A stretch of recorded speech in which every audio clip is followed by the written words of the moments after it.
Yo yo yo les gars, bah non, faut que je trouve une autre intro là, ça va pas. Bref. Aujourd'hui, nouvelle vidéo en commentary depuis ma chambre avec mon casque de gaming. Parce que simplement, je me suis encore entraîné à une heure un peu anormale pour moi, c'est-à-dire 16 heures de l'après-midi. Ce qui est une heure totalement normale pour tout le monde, mais pas pour moi. Parce que moi je suis un loup de la nuit en fait, je suis Batman, je m'entraîne à, à des heures bien tardives. Mais du coup, il y avait du monde à la salle et je suis trop shy, donc je n'ai pas commenté. Du coup, je le fais maintenant. Alors, leg day, j'ai fait d'abord ischio comme d'hab, parce qu'il y a un petit retard. De toute façon, vous verrez à la fin, durant le posing, les ischios, ça va pas. Franchement, c'est tendu. Du coup, je commence toujours par les ischios pour essayer de les massacrer, et je pense que je vois pourquoi il me manque un peu d'ischio, c'est simplement parce que je fais pas de mouvement de hinge. Les mouvements de hinge, c'est les mouvements où on déplace les hanches. Comme vous voyez là, mes hanches elles sont fixes. C'est seulement mes chevilles qui viennent à mes fesses. Et les mouvements de hinge, ils se font surtout quand on fait du deadlift, du RDL, etc. Et je le fais pas trop parce que ces temps-ci, j'ai de nouveau des douleurs au bas du dos. Du coup, c'est un peu relou, mais je vais essayer vraiment de faire tous les exos que mon physio m'a donné tous les jours pour vraiment que ça s'en aille à 100%. Parce que là, ma nuque, ça commence à aller mieux. Je fais les exos pour que ça aille mieux. Du coup, j'arrive un petit peu mieux à aller à l'échec. Et donc, c'est cool. Donc, je vais sûrement prendre un petit peu plus que ce que je prenais ces derniers mois. Parce que là, c'était compliqué d'aller à l'échec. Voilà, tout ça pour dire, peut-être que je vais changer ma méthode pour les ischios. Parce que faire 6 séries de ça, vous verrez, il n'y a que 6 séries de leg curl, c'est peut-être pas le truc le plus optimisé du monde. Mais bref, je sentais bien ce jour-là, donc franchement, je me suis pas creusé la tête, j'avais un bon pump, j'arrivais bien, donc voilà.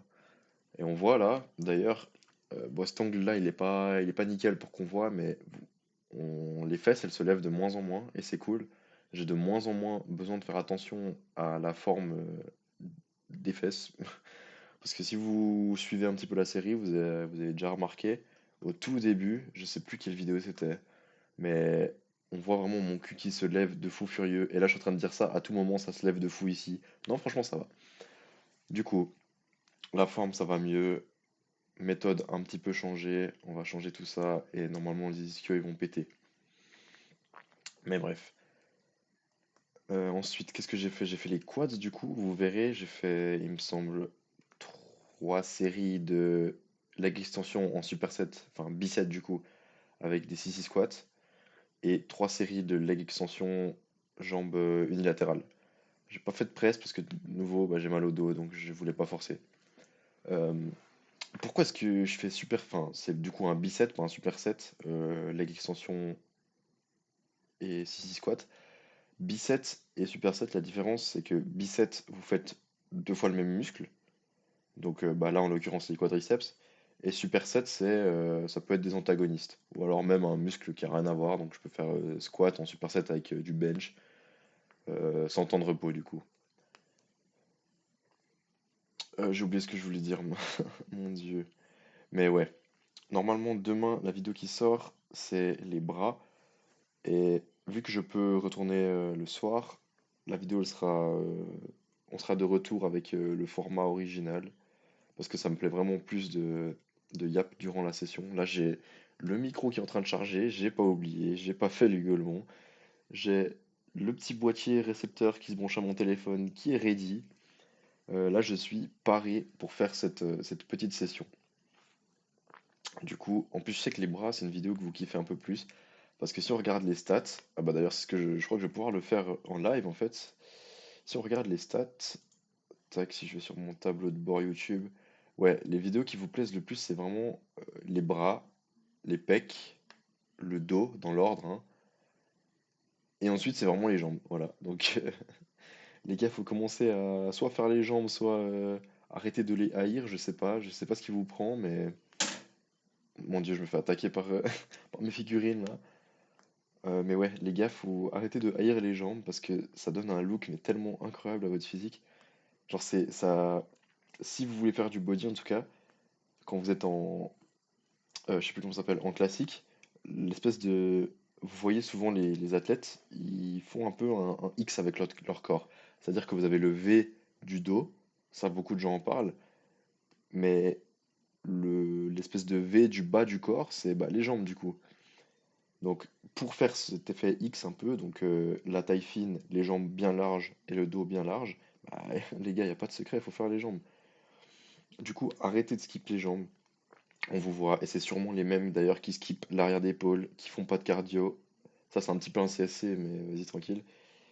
Qui font pas de cardio, qui font pas les mollets. Les gars, les mollets, c'est tellement sous-coté.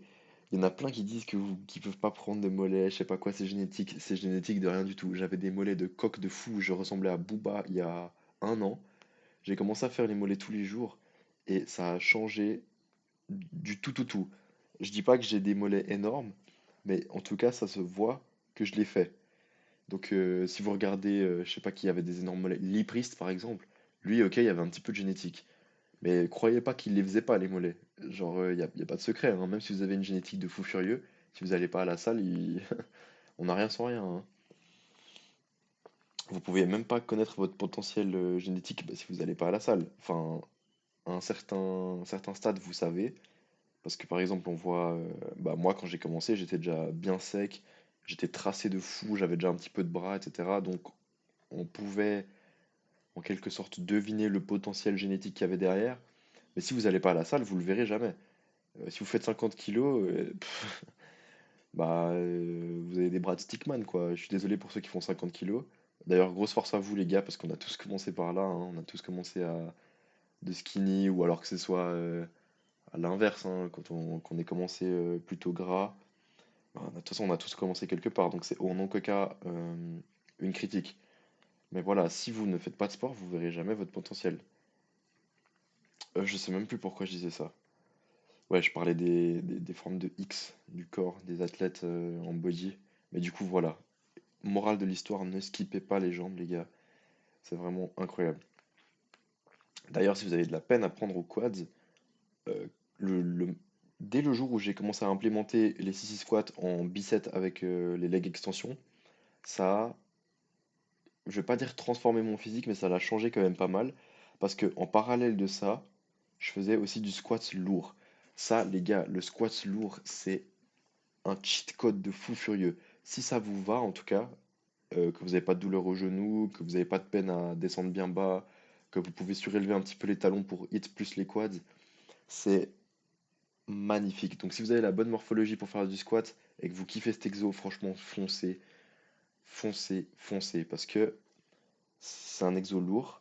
Ça m'a fait prendre de fou furieux. Depuis que j'ai arrêté les squats, là, je prends de moins en moins des jambes, hein. Si je pouvais continuer toujours le squat, là, oh là là, ce serait incroyable. Bah, je vais essayer de le réimplémenter le plus vite possible. C'est pour ça que je fais bien mes exos de physio. Mais voilà, faites du squat, les gars, c'est vraiment trop bien. Si je résume, squat, mollet, adducteur. Putain, j'ai oublié de parler des adducteurs. De toute façon, vous verrez, pour une fois, j'ai filmé une série d'adducteurs parce que c'est un peu relou, c'est tout le temps la même chose. Bah, c'est comme les ischios, là, je pense que vous êtes fait un peu chier. Euh, mais du coup, vous verrez comment je fais les adducteurs sans avoir de machine. Parce que, ouais, les gars, on peut faire les adducteurs sans avoir de machine pour. Faut juste être un petit peu smart. C'est faux, hein, je suis absolument pas smart. J'ai juste vu que sur, sur les poulies, il y avait noté l'exo en fait. Du coup, bah, je l'ai fait. Parce que je pense que de moi-même, j'aurais jamais trouvé cet exo. Je me serais juste plaint, oh là là, je peux pas faire mes adducteurs trop relous. Du coup, j'aurais fait bah, sûrement un peu de presse, jambes écartées, ou alors du squat avec les jambes écartées pour essayer de limiter la casse le temps où je suis dans cette salle. Mais j'aurais pas trouvé cet exo tout seul. Et même sur internet, j'avais cherché. J'avais trouvé des mecs qui faisaient des variantes avec des élastiques, genre ils accrochaient des élastiques à une barre verticale du coup, ouais verticale, et ils faisaient bah, le mouvement que vous faites à la machine assise, là, la machine des fit girls. Mais dans cette salle, bon bah vous voyez la gueule des élastiques, il y en a juste le rouge là à ma gauche, mais il est tellement balèze que je pense que je ne fais même pas une demi-rep avec. Mais bref, de toute façon vous verrez, il me semble que c'est la dernière série, je suis pas sûr, non c'est pas la dernière, si c'est la dernière série. Du coup, voilà, on en a fini avec les quads. J'ai fait que 6 séries. Pourquoi est-ce que je fais un petit peu de unilatéral? Bah, c'est pour essayer de rééquilibrer le truc. Parce que quand on fait, vous avez vu, j'ai fait du 6-6 squat lesté avec l'haltère. J'ai pas trouvé une meilleure alternative pour augmenter la difficulté du sissy squat, autre que de prendre un haltère dans une main et de changer de main du coup à chaque fois que je change de série. Ouais, voilà, je suis un peu KO, hein, mais vas-y, tranquille. Mais le unilatéral, du coup, c'est vraiment pour rééquilibrer les choses. Quand je fais du sissy squat et du leg extension, il y a toujours une jambe qui prend un petit peu plus, parce que bah, c'est comme ça, hein, quand vous faites des mouvements bilatéraux, il y a toujours un côté qui prend un peu plus cher que l'autre. Du coup, pour rééquilibrer, je me demande, ok, c'est lequel qui a le prix le plus cher aujourd'hui, et je commence par celui-là pour essayer de faire l'autre jambe et de faire le même nombre de reps que celle qui est déjà très fatiguée. Comme ça, je rééquilibre un peu le truc. Je sais pas si j'ai bien expliqué, c'était un peu brouillon, mais bref, de toute façon, je vais le réexpliquer un milliard de fois. J'ai largement le temps, on va faire beaucoup de vidéos, donc ça va le faire, vous allez comprendre au bout d'un moment. Bref, cet exo, il est hyper sus, là, on dirait que je me touche le zboob. C'est pas ça, je suis en train de me toucher l'adducteur pour voir si il est bien contracté. Alors là, on voit vraiment le range of motion, c'est un peu ténébreux, mais bon, je peux pas faire grand-chose d'autre. Donc on s'en contente. Là, j'ai fait 4 séries, si je ne me méprends pas, mais j'ai pas tout filmé. Ok, du coup, on passe au posing. Voilà, on voit que les quads, franchement, ça va. Je suis pas sec de fou, bah, parce que je suis en prise de masse, du coup, bah voilà. Et puis, je me suis pas rasé les jambes en plus, donc ça fait quand même une petite diff. C'est pas énorme non plus à mon niveau, mais voilà, ça fait quand même un petit peu la diff. Et la lumière là-bas, voilà, vous connaissez, elle est un peu gaze, mais bref. Ce que je vous disais en début de vidéo, les ischios qui sont absents, qui sont partis en Afrique. Je sais pas ce qu'ils nous font. De profil encore, ça va un petit peu. On commence à voir la distinction quads ischio, mais de dos, back double biceps, les gars, je vais me faire annihiler, mais bon, tranquille. Voilà, petit move à la Jay Cutler, et on a fini pour les jambes. Du coup, on se voit demain, les gars, pour faire les bras. On retourne sur un format de vidéo plus classique. Du coup, je vous souhaite un bon entraînement, une bonne journée, et je vais le répéter, les gars, abonnez-vous s'il vous plaît. Non, ça va, je déhack. Allez, vas-y, bisous.